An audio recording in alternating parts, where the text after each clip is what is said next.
네, 만나서 반갑습니다. 네, 이동규입니다. 네, 네, 금요일 날 이렇게 와주셔서 감사하고요. 오늘은 IT 인프라 얼마나 알아야 하나요? 라는 이런 주제로 이야기를 해보도록 할게요.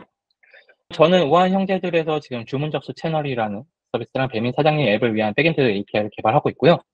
그리고 기존에 우한 테크 코스, 그리고 여러 가지 장단기 멘토링 과정을 거치면서 받았던 이 질문, 뭐 서버나 네트워크 인프라 이런 것들 얼마나 알아야 하나요? 라고 이렇게 질문 많이들 물어보시더라고요.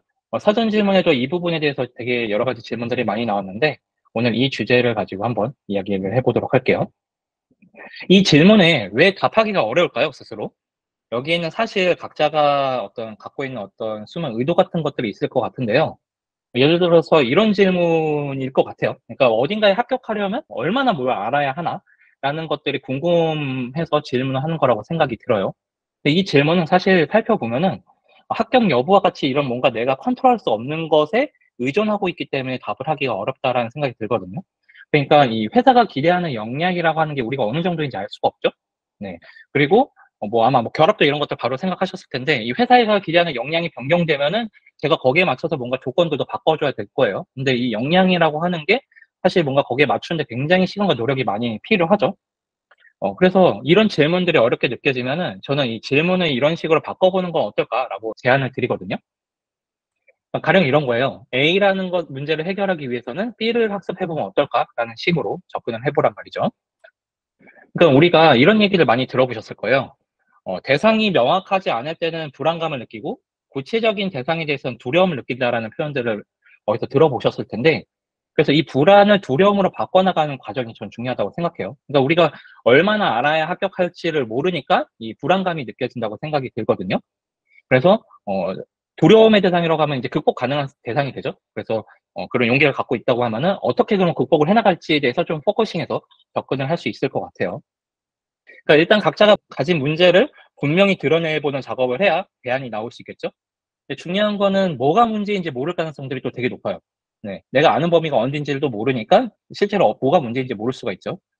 그래서 저는 그럴 때는 이 문제라는 표현을 제약상이라는 용어로 바꾸는 것을 좀 많이 하는 편인데요. 그러면 좀 더 인식하기가 수월하더라고요. 그러니까 건축이나 이런 데서는 뭐 중력이라든가 뭐 방수, 단열 이런 여러 가지 어떤 제약상들을 어떻게 극복하느냐에 따라서 그런 아웃풋들이 달라진다고 하더라고요.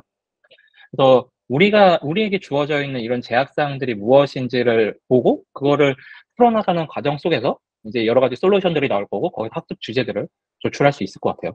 근데 아마 각자 처한 상황들이 다르겠죠? 그래서 여기 있는 분들이 모두 다 공감할 만한 어떤 주제들로 한번 오늘은 이야기를 해보려고 해요.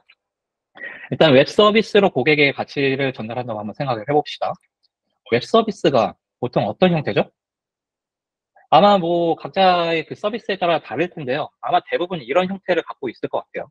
뭐 파일이나 데이터베이스 같은 어떤 저장소에 있는 데이터를 가져와서 서버에서 원하는 형태로 가공해서 네트워크를 통해서 사용자에게 전달하는 그런 형태일 것 같아요. 거기에 이제 클라이언트에서 의도한, 그러니까 뭐 PC 클라이언트든 모바일이든 아니면 웹이든 의도한 어떤 사용자 경험을 전달을 하겠죠.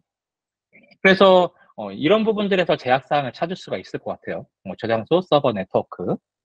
그래서 제가 생각하기에 있어서 그 채용 과정에서의 핵심은 이 사람이 들어가지고 그 일을 어떤 식으로 풀어나갈까를 보여주는 게 저는 되게 중요하다고 생각을 하거든요. 이런 주어져 있는 여러 상황들에서 문제를 풀어나갔던 경험들이 많이 쌓여서 뭔가 합리적인 사고들을 할 수 있어야 되는 거죠. 그래서 오늘은 문제를 좀 드러내고 무엇을 학습해가면 좋을지에 대한 주제를 찾는 방법에 대해서 한번 이야기를 해보려고 해요. 네, 한번 상상을 해봅시다. 여러분들이 지금 강의를 듣고 있는 개인 PC로 웹 서비스를 한다면은 어떨까요? 제가 이렇게 아까 이런 각각의 요소들 카테고라이징을 해드렸죠? 여기서 제약사항을 찾아볼 수 있다고 말씀을 드렸는데요.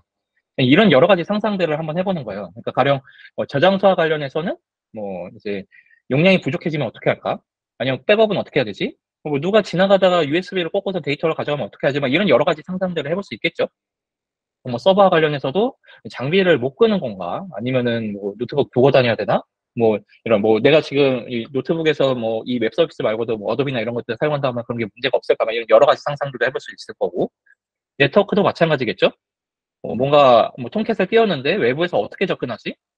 DNS 설정을 했는데 뭔가 이 공유기 IP 같은 것들이 바뀌면 어떻게 하지? 뭐 얼마나 접속할 수 있을지? 아니면 내가 밖에 나갔는데 뭔가 문제가 있으면 이거 원격으로 어떻게 붙어서 해결해야 되지? 막 이런 여러 가지의 어떤 문제들이 상상할 수 있을 거예요. 그랬을 때 이런 제약사항들을 해결하기 위한 대안들에서 학습 주제를 뽑을 수가 있을 것 같아요. 가령 뭐 이런 거예요. 운영 상황에서 용량이 부족해졌을 때 장비를 끄지 않고 용량을 늘리려면 어떻게 해야 될까? 라는 어떤 그런 문제를 해결해 보려고 하는 거죠. 이런 것들을 해결하려다가 보면은 파일 시스템 같은 것도 학습해야 할 거고 아니면 핫스업 같은 용어들도 접할 수 있을 것 같아요. 거기에 인제 뭐 용량 부족할 때 확인하는 어떤 명령어라든가 아니면 어떤 디렉토리가 많이 용량이 차 가지고 지워야 되는지 막 이런 것들을 찾기 위한 것들도 확인해 볼 수도 있을 것 같고 아니면 어떤 지표를 모니터링 해야 할지도 고민해 볼 수 있을 것 같아요. 살짝 감이 오시나요? 그러니깐 이렇게 생각해 보니까 여기 나온 제약 사항들 지금 리스트된 것들도 해결해 보는 게 쉽지 않을 수 있어요. 네.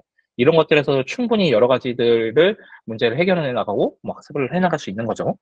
거기에 인제 상황이 바뀌어서 사무실 서버로 웹 서비스 할 경우도 고민해 볼 수 있을 거고 각각의 여러 가지 문제들을 상상해 볼 수 있을 것 같아요. 그러니까 뭐 저장소를 뭐 서버를 한 대 둔다고 하면은 뭐 여러 팀에서 그 서버를 운영해 나갈 때 빌드 버전 같은 거 어떻게 관리할지, 배포 어떻게 할지 뭐 이런 것들에 대한 고민이라든가 서버도 마찬가지로 뭐 OS 같은 거 재설치해야 되면 매번 해야 되는지 막 이런 것들에 대한 고민 아니면 1년 예산을 짜 가지고 서버들을 사고 할 텐데 유의 장비를 몇 개나 사야 되는지 이걸 어디에 둬야 되는지 막 이런 것들에 대한 고민들도 충분히 거기서 여러 가지 그 주제들을 찾아볼 수 있을 거고요. 네트워크도 마찬가지겠죠. 같은 망에 묶여 있는데 아마 웹 서비스 운영해 보시는 분들은 아실 거예요. 그냥 서비스 띄우기만 해도 포트 스캔 이런 거 굉장히 많이 들어오거든요. 그런 여러 가지 어떤 툴들에 의한 공격들에 대해서 대역폭 많이 차지하면은 업무망에도 분명 영향 줄 텐데 이런 것들 나누려면 어떻게 해야 되지? 막 그런 고민들을 해볼 수가 있죠. 뭐 데이터 센터도 마찬가지고요. 이런 건 정답이 있는 게 아니고요.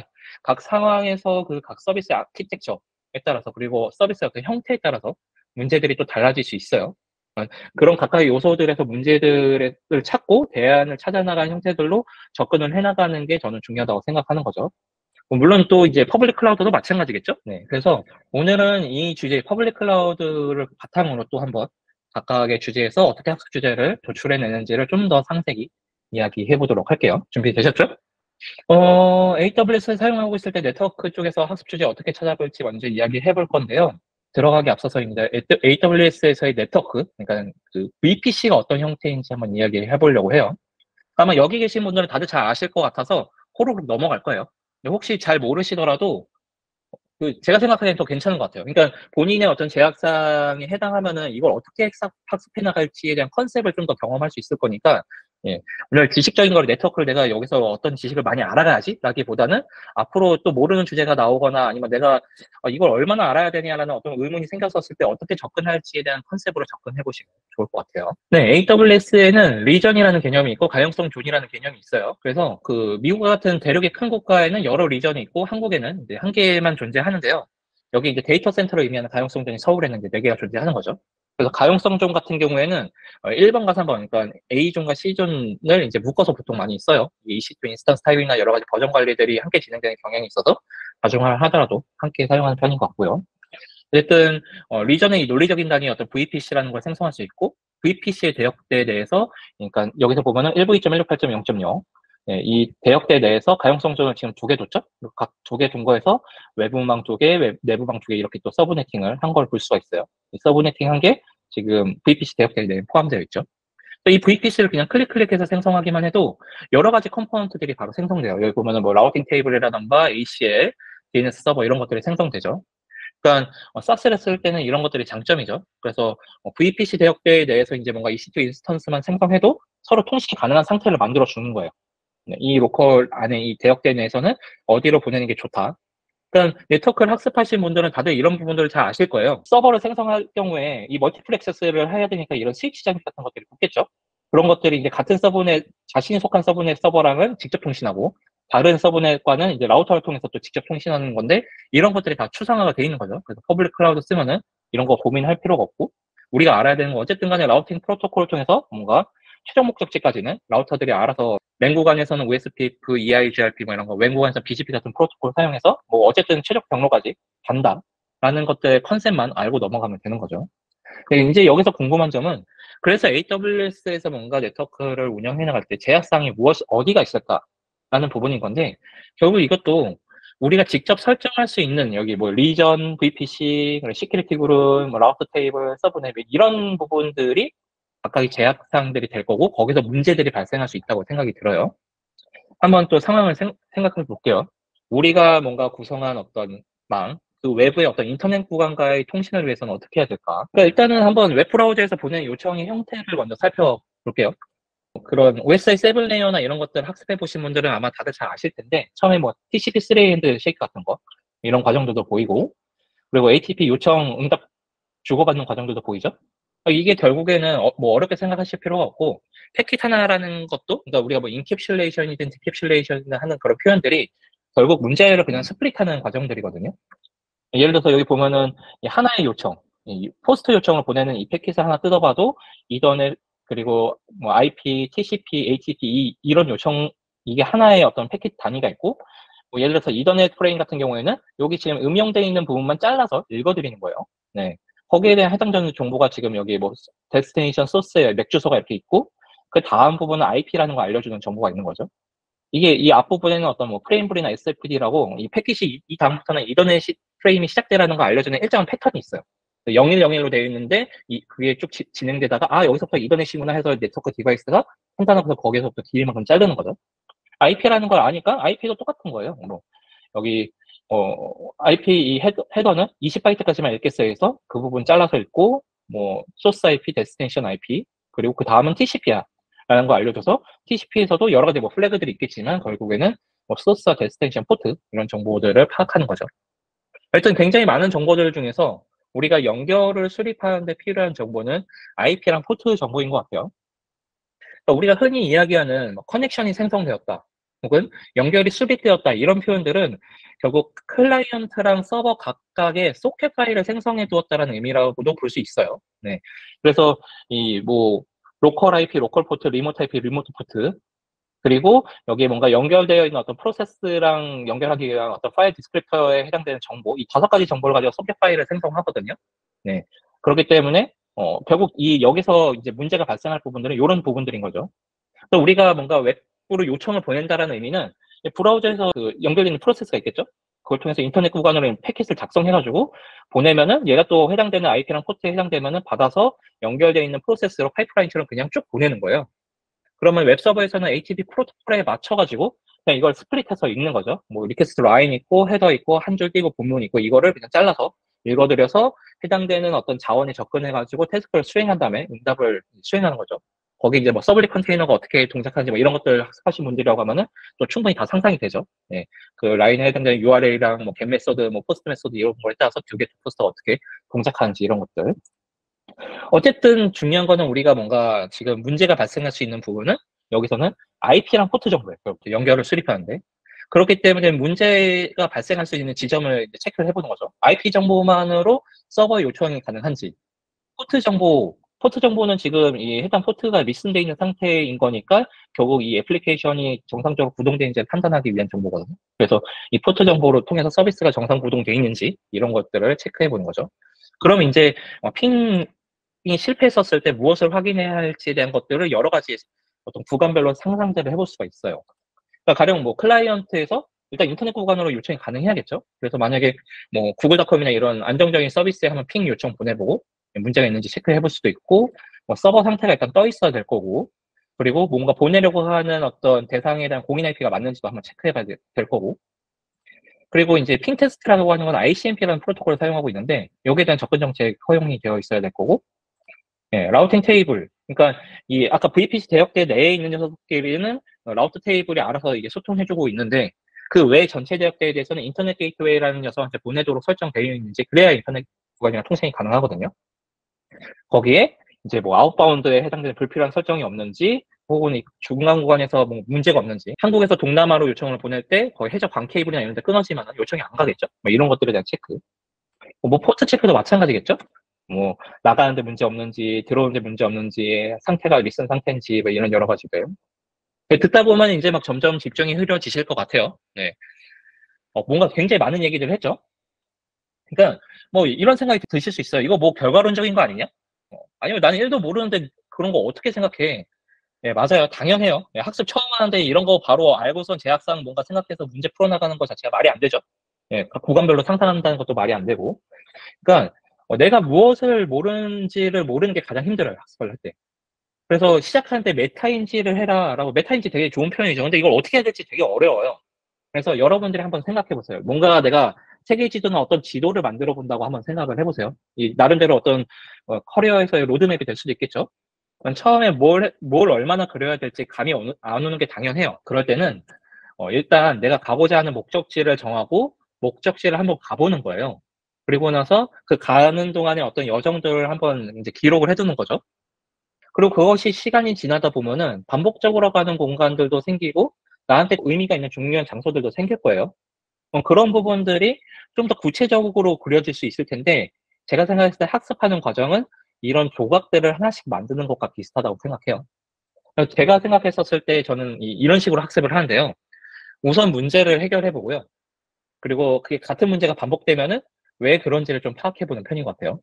근데 만약에 내가 이걸 해결해 나가는 스토리가 좀 괜찮아. 그러면은 '이거 면접 때에도 이야기해 볼 수 있지 않을까?' 그럴 때 이제 저만의 용어들로 한번 정리를 해 보는 거죠. 예를 들어서 지금 방금 예를 들었던 핑 요청이 실패해.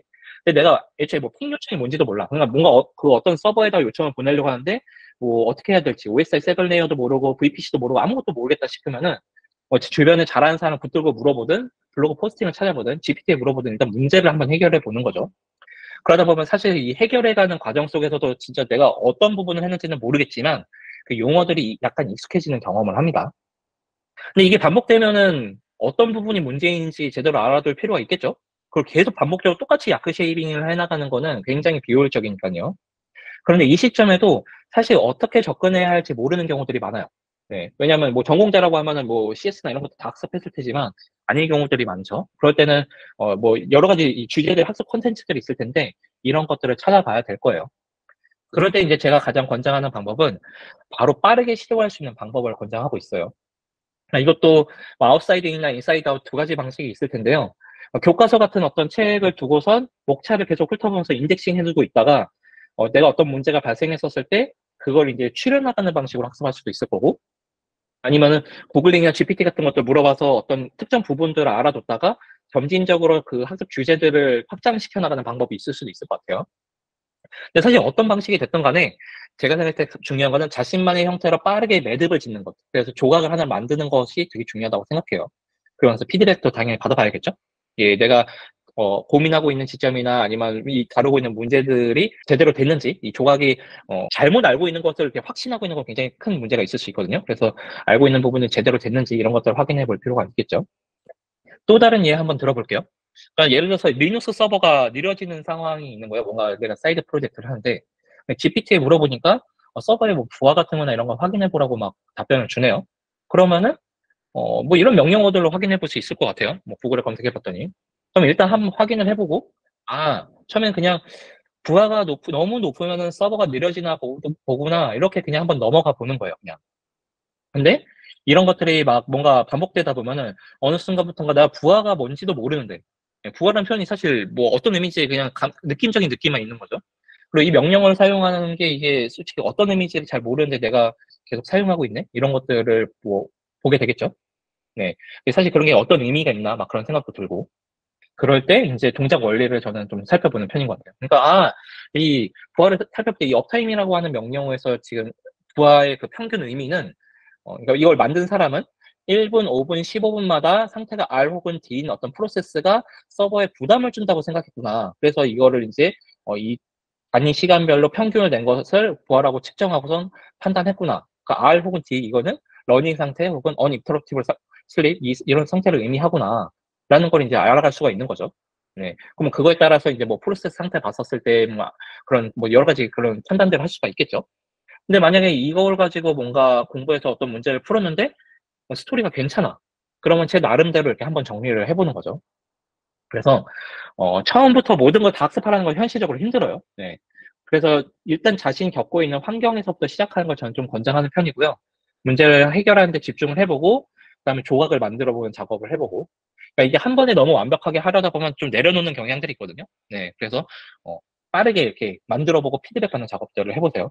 제가 생각했었을 때 이 매듭을 지을 수 있는 작은 단위, 이게 어느 정도인지를 알게 되는 것이 메타인지를 의 어떤 시작점이라고 저는 생각하고 있어요. 그래서 만약 하나의 조각을 만들었다면 이걸 이제 활용해서 좀 더 확장해 볼 수도 있을 것 같죠? 이제는 인터넷망 통신이 아니라 다른 VPC, 다른 리전 혹은 외부 IDC에 위치한 서버랑 통신한다고 가정을 해볼게요. 그랬을 때 아까 연결 수립한다고 하면은 IP랑 포트 정보 필요하다고 얘기했었죠. 그러면 이미 사실 이 그림이 여러분들한테는 이미 인식된 거야. 하나의 조각으로. 네. 그리고 요것도 봤었죠. 목적지 IP를 가지고 어디로 보내야 하는지 알면은 이게 뭐 다른 VPC든 다른 리전이든 외부 IDC든 요청을 보낼 수 있을 것만 같아요. 그러니까 이런 조각들이 명확하게 알고 있는 게 없으면은 어떤 나중에 특정 설정을 했었을 때 안 됐을 때 뭐가 문제인지 계속 엄청 헤매게 돼요. 그래서 명확하게 알고 있는 지점들을 찾는 게 되게 중요합니다. 어쨌든 우리가 통제할 수 있는 부분들이 이런 부분들이죠. 여기에서 지금 IP랑 포트에 해당되는 거는 여기 라우터 테이블이랑 시큐리티 그룹 이 두 가지를 가지고 문제를 해결할 수 있을 것만 같아요. 우선 라우터 테이블 먼저 한번 확인을 해볼게요. 전체 대역대에 대해서 인터넷 게이트웨이로 이게 보내라고 이게 설정이 돼 있네요. 그러니까 정체에 포함되지 않는 그 기타 등등의 어떤 설정이 돼 있지 않는 나머지 대역대에 대해서는 모두 인터넷 게이트웨이로 보내라 이런 의미죠. 그러니까 이게 아까 인터넷 구간 통신과 연결하는 부분을 하면서 살짝 언급했었어요. 그러니까 이런 것들을 알아두고 나면 이 부분도 명확하게 알 수 있게 되는 부분이죠. 어쨌든 또 뭐 이런 여러 가지 요구 사항들이 추가로 나올 수가 있어요. 웹 서비스 만들다 보면 아마 뭐 S3나 다이나모DB 같은 어떤 AWS의 매니지드 서비스 이런 데 요청 보내는 경우들이 있었을 텐데요. 또 개발하다 보면 이런 가이드 주죠. 뭔가 어떤 특정 도메인으로 요청 보내라라고 이렇게 이식해서 설정해두면은 요청이 가죠. 이 의미는 사실 구글닷컴에 보내는 거랑 똑같아요. 그러니까 인터넷 구간을 통해서 결국 S3로 요청을 보내는 거거든요. 그러면 AWS 같은 경우에 인바운드 트래픽에 대해서는 과금 안 하지만 아웃바운드 트래픽에 대해서는 과금하고 있고 이 비용이라는 것도 우리가 운영상에서는 굉장히 큰 제약사항 중에 하나죠. 네. 그러면은 뭐 S3로 파일 업로드 할 때마다 굉장히 큰 많은 비용이 과금될 수 있겠죠. 이런 것들에 대해서 뭐 엔드포인트 지정하고서 여기에 뭔가 대상에 대해서 엔드포인트로 알려주면은 이제 과금이 되지 않는 거예요. 그러니까 뭐 이게 뭐 엔드포인트가 뭐냐, 혹은 뭐 여기에 뭐 다른 리전이나 다른 외부 IDC의 뭐 피어링이든 테니트 게이트웨이든 이런 여러 가지들 구성해가지고 연결하는 것 이런 것들은 사실 이런 기술적인 거는 부차적인 거라고 생각해요. 일단은 라우터 테이블이 뭐고 어떤 대상이 여기에다 설정해야 된다는 걸 알면은 사실 여기서부터 시작할 수 있는 거죠. 이런 것들은 일단 뭐 문제를 빠르게 해결해 보고 나서 그러니까 처음부터 뭐 엔드포인트에는 뭐 게이트웨이 유형과 인터페이스 유형이 있어. 그리고 뭐 피어링, 트리트 게이트는 어떻게 동작하지? 뭐 피어링과의 어떤 차이는 뭐지? 이런 것들을 모두 다 학습하고 나서 뭐 진행하는 거는 되게 어려워요. 그러니까 현업에서 기술 도입할 때는 물론 비교 분석하고 벤치마크 해야죠. 네, 그건 맞는데 이제 학습을 시작해 나가는 단계에서 내가 명확히 하는 조각이 없는데 그런 것들 모두 다 하려고 하면은 이 굉장히 버든이 크고 그렇게 뭔가 호흡이 길어지면은 마무리를 못 짓는 경우들 되게 많이 봤어요. 네, 그래서 그걸 빠르게 진행해보고 피드백을 받아가면서 점진적으로 확장해 나가는 학습에서도 해나가는 방식을 선택하시면 좋을 것 같아요. 네, 다음은 포트 부분인데요. AWS에서의 어떤 보안 그룹이든 IDC 내의 어떤 방화벽 정책이든 확인을 해봐야겠죠. 왜냐면 아까 뭐 소켓 파일 그 연상하시면 될 것 같아요. 거기 IP랑 포트 정보가 있어야 커넥션이 수립된다고 했었죠. 그러니까 허용 정책이 추가돼야 연결이 가능한 거예요. 근데 이런 것들도 그냥 허용 정책만이 아니라 뭐 여러 가지 배포 환경에 따라서 상황들이 달라질 수 있어요. 가령 이 뭔가 오토스케일링 그룹을 통해서 내가 뭔가 동적으로 서버넷에 이제 배포를 한다라고 하면은 매번 배포할 때마다 배포되는 그 서버의 IP 대역대가 달라질 수 있겠죠. 네. 그러면은 뭐 처음에 배포했던 어떤 대역대만 판단해가지고 보안 그룹이나 이런 정책을 추가해놨다가 나중에 배포했었을 때 이게 틀어지면은 요청을 못 보내는 그런 상태들이 발생할 수 있겠죠. 그러니까 여러분들의 어떤 문제 상황이 뭔지를 늘 체크하고 학습했던 것들에서 연장선 선상에서 확장해 나가는 그런 작업들을 계속 꾸준히 하셔야 돼요. 네. 그래서 그렇게 지식의 외연을 확장해 나가는 게 중요할 것 같고요. 그렇게 또 잘 다듬어진 조각들을 이렇게 뭔가 지금은 토폴로지만 살펴봤는데 뭐 여러 가지 상황들에서도 또 활용을 할 수가 있어요. 그러니까 뭐 성능 주제로도 한번 이야기를 해볼게요. 응답 지연과 관련한 부분들에서도 당연히 또 개선해야 할 부분들이 있겠죠. 예를 들어서 요청을 보내는데 느려요. 이거 어떻게 개선을 해야 할까요? 요청 사이즈를 이렇게 한번 줄여볼 수도 있겠죠. 아니면은 뭔가 같은 요청이거나 응답이 뭐 같다고 하면은 요청수 줄여보거나 응답 패킷 사이즈를 줄여볼 수도 있을 것 같고 뭐 가까운 데서 받으면 더 좋을 것 같기도 해요. 뭐 이런 것들을 뭐 처음에 상상하실 수 있는 분들도 있고 아닌 분들도 있을 수 있겠죠. 계속 이런 것들이 경험이 쌓여나가면서 이런 그 여러 가지들을 상상하는 능력들이 좀 풍부해지는 것 같아요. 어쨌든 지금 앞에서 학습했던 조각들을 가지고 한번 끼워 맞춰 보면서 그 학습 주제를 찾아보는 연습을 한번 해볼게요. 예를 들어서 그런 거예요. 지금 이 패킷 주고받는 거 봤었죠? 요거의 하나의 그 전달하는 요청의 사이즈를 줄이면 좀 더 빨라질 것 같다. 라고 하면은 거기서부터 시작을 해보는 거예요. 이제 뭐 어떤 압축 알고리즘을 어떻게 쓰는 게 효율적일지 아니면 어떤 이미지를 어떤 단계에서 어떻게 압축할지 뭐 이런 것들에 대한 접근 방법들을 공부하다 보면 또 거기서도 또 제약사항들이 또 추가적으로 나올 거고 또 학습 주제를 찾아볼 수 있을 것 같아요. 아니면 이 뭐 TCP3에 있는 체크 이게 매번 요청할 때마다 있으면 굉장히 비효율적일 것 같죠? 그래서 그거 연장선상에서 키발라이브 설정 같은 것들도 알아볼 수 있을 거고 또 이제 만약에 여러분들의 어떤 환경이 어, 굉장히 여러 레이어의 서버들이 있어. 뭐 로드 밸런스도 있고 엔지니어스도 있고 뭐 서버도 있고 그 뒷단에 또 다른 호출하는 API도 있고 그런 여러 구조일 때 각 서버들의 어떤 키벌라이브 설정이 되어 있으면은 그 어떤 설정의 미세한 어떤 상태에 따라서 연결이 끊기면서 에러들을 내뿜는 상황들이 생길 수 있거든요. 그게 또 하나의 제약사항이 될 수도 있겠죠. 또 뭐 요청에 대한 어떤 응답이 동일하다. 그러면은 응답이 이제 변경되지 않았다라고만 알려줘도 되겠죠? 뭐 그런 것들 이제 캐싱 설정 같은 것들로 이제 확장해가지고 또 생각해 볼 수도 있고, 그럼 캐싱은 어떤 레이어에서 어떻게 하는 게 좋을까? 막 이런 것들도 고민을 해볼 수가 있겠죠. 거기에 이제 뭐 클라이언트로부터 우리 웹서버가 오는 구간에 이제 어떤 클라이언트 위치에 따라서 그 혹 구간들이 이제 달라질 수가 있는데, 뭐 가까이 있으면 뭐 비용이 줄어들지 않을까. 그래서 나오는 어떤 CDN이라는 개념이 있고, 얘를 쓰면은 뭐 주고받는 어떤 그 라운드 트립 타임이 줄어든다. 이런 것들에 대한 컨셉들도 많이들 아실 것 같아요. 근데 이 CDN을 쓸 때도 그냥 처음에는 한번 CDN 써서 그런 정적 콘텐츠 딜리버리 하는 걸 해봤다가 나중에 이 CDN을 활용하는 것들 되게 많아요. 뭐 보안 레이어를 거기다 줄 수도 있고 여러 가지 형태들로 그걸 쓸 수가 있는데 그러다 보면 이제 그런 고민을 하는 거죠. 얘가 어떻게 동작하길래 이렇게 뭔가 효율적이지? 그런 것들을 모르면 어떤 지점에서 예상치 못한 어떤 문제들을 겪게 되는 경우들이 있거든요. 그래서 그럴 때 이제 이런 것들을 학습해 보는 거죠.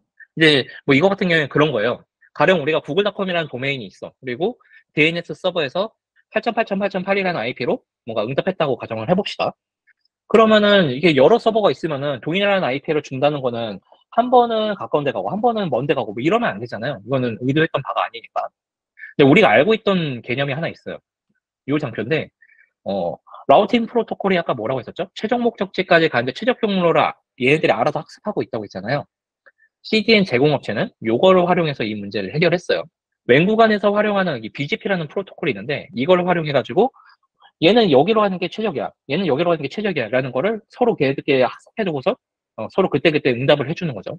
이건 이제 애니캐스트 방식이라고 하는데 그러니까 우리가 흔히 알고 있는 IP는 그 고유한 IP 논리적 주소라는 걸로 알고 있고 그래서 유니캐스트 방식을 통칭한다고 하고 기존의 개념적으로 알고 있지만 CDN에서는 이런 방식으로 문제를 해결했어요. 뭐 어쨌든 뭐 CDN 사용하면 오리진 서버에 대한 어떤 부하가 줄어들고 뭐 이런 여러 가지 뭐 장점들이 있다 막 이런 것들이 있죠.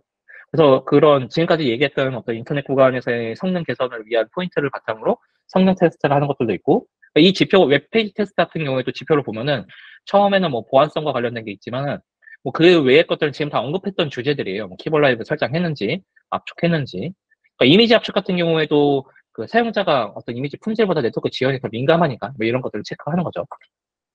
네, 그래서 이런 것들의 지표가 좋다라는 의미가 결국 CDN 덕분에 가까운 데서 뭐 받으면서 커넥션 재사용하면서 요청도 최소화하고 이왕 번역하면 패킷 사이즈 줄여가지고 결국에 네트워크 비용을 줄였다.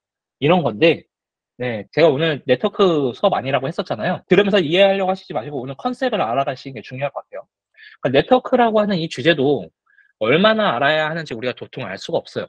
오늘 이렇게 말씀드린 것도 굉장히 정말 정말 작은 범위들이거든요. 그러니까 이거 안다고 합격하는 것도 아니고 모른다고 불합격하는 것도 아니에요. 예, 이 사람 얘기하는 거 괜찮은데? 막 받아 적어야지 해서 이게 적고 그걸 외운다라고 합격하는 게 아니란 말이죠. 중요한 거는 내가 직면한 문제가 뭐지? 그리고 나에게 주어져 있는 제약상의 문제를 정말 끊임없이 고민하셔야 돼요. 그러니까 제가 면접에서 좀 아쉬운 케이스들이 뭐냐면은 이 시스템 디자인 문제가 주어졌는데 이게 제약사항을 파악 안 하고 뭔가 이 문제 내가 아는 것 같아. 그래서 그 뭔가 외우고 학습했던 그 지식들을 그냥 되게 늘려놓는 분들이 있거든요. 저는 사실 문제 접근 방식이 되게 아쉽다고 생각해요. 그러니까 이 면접이 퀴즈가 아니기 때문이죠. 이게 뭔가 시스템 디자인을 들었으면 그 문제를 설명해 주실 때 모든 걸 다 설명하실 리가 없어요.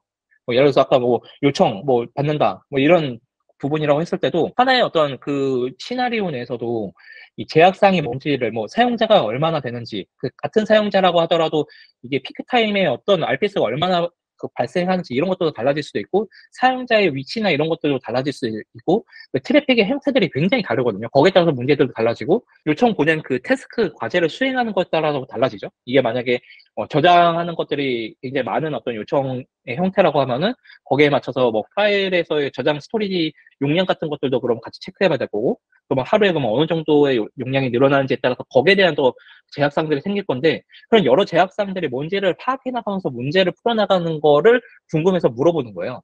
근데 뭔가 딱 듣자마자 느꼈던 어떤 답을 이렇게 하려고 하다 보면은 굉장히 좀 제약상에 대한 좀 아쉬운 거죠, 문제 접근이. 어쨌든 오늘 VPC 설정하면서 부딪힐 수 있는 제약사항들 말씀드렸죠. 네.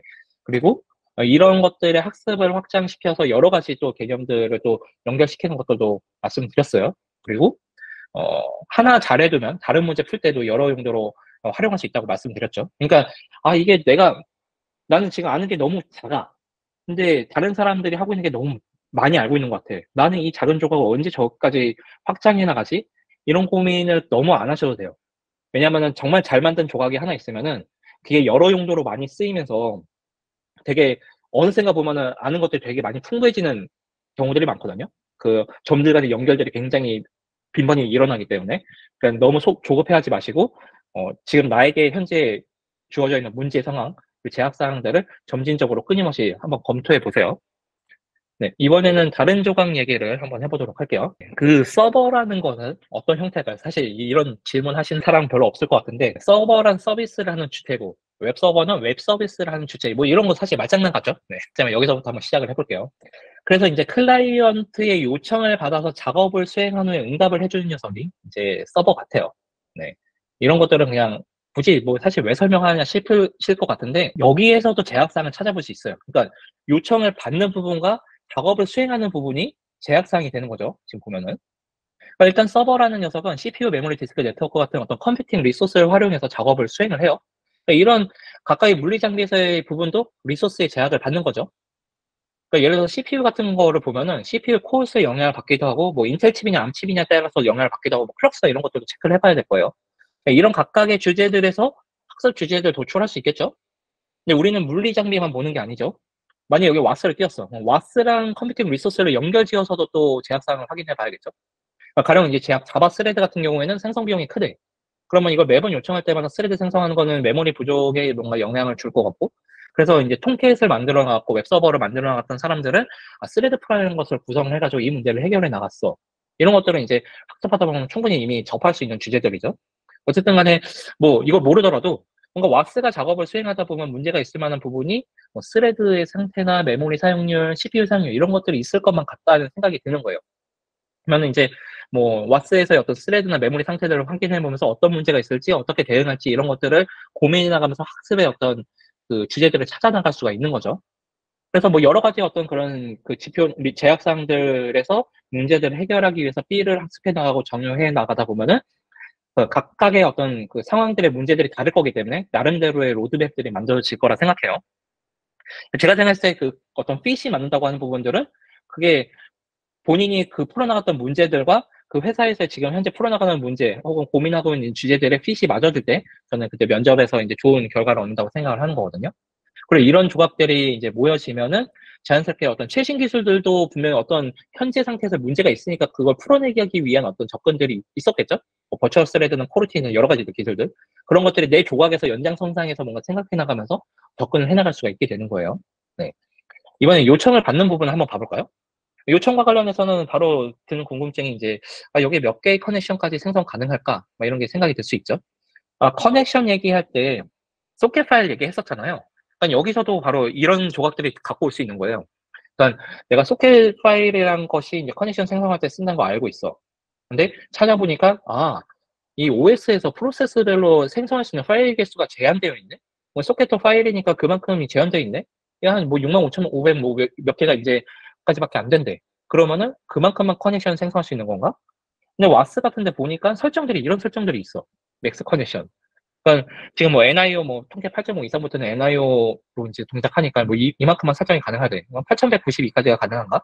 이런 고민들을 하게 되는 거죠. 근데 왜 NIO를 쓰지? 뭐 이런 것들도 또 이전에 어떻게 왜 문제들을 해결해 나간지도 또 역으로 또 이제 고민을 해 나갈 수도 있어요, 사실. 예전 BIO 방식에서는 소켓 연결한 후에 스레드 할당받아서 요청을 처리하다 보니까 그런 부분에서 아쉬운 점들이 있었고 여러 제약사항들이 발생해서 개선했구나. 그런 것들로부터 이제 또 컨셉들을 익혀나갈 수가 있는 거죠.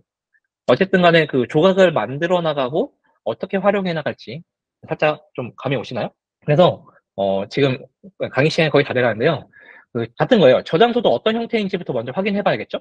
그리고 나한테 어떤 문제가 놓여져 있는지를 찾아보세요. 그래서 제약사항이 뭔지를 한번 도출해 보시고 제약사항 어려울 때는 빠르게 시작하고 매듭 짓는 어떤 학습 테스트든 아니면 어떤 주제들이든 그런 것들을 조각들을 만들어 보세요. 학습 테스트도 굉장히 좋죠. 네. 그래서 이런 조각들이 모이다 보면은 더 다양한 어떤 문제들에 접근할 수 있을 것 같고 한 부분 잘 만들어두면은 여러 용도로 활용 가능하다고 했어요. 근데 만약에 나는 여러 조각들이 이미 있어. 너가 얘기하는 오늘 그 네트워크나 이런 것도 다 알아. 근데 뭔가 내가 지금 제약사항이 있는데 문제를 못 풀겠어. 라고 하시는 분들은 5번 왜를 외쳐보세요. 이게 5Whys 기법이라고 하는데 그러면은 그 본질적으로 어떤 문제가 원인인지를 찾아나간다고 하더라고요. 저희도 어떤 장애 상황이 됐을 때 이런 식으로 그 근본적인 문제를 많이 찾아가거든요. 네. 그래서 그런 식으로 한번 문제 찾아가 보고 거기에서 그 문제를 해결하기 위한 어떤 대안을 찾아나가면서 학습 주제를 찾아가시면 좋을 것 같아요. 네. 그래서 이제 더는 뭐 인프라나 네트워크 여기 들으신 분들은 뭐 얼마나 알아야 하는지 안 물어보시겠죠? 그래서 오늘 준비한 거는 여기까지고요.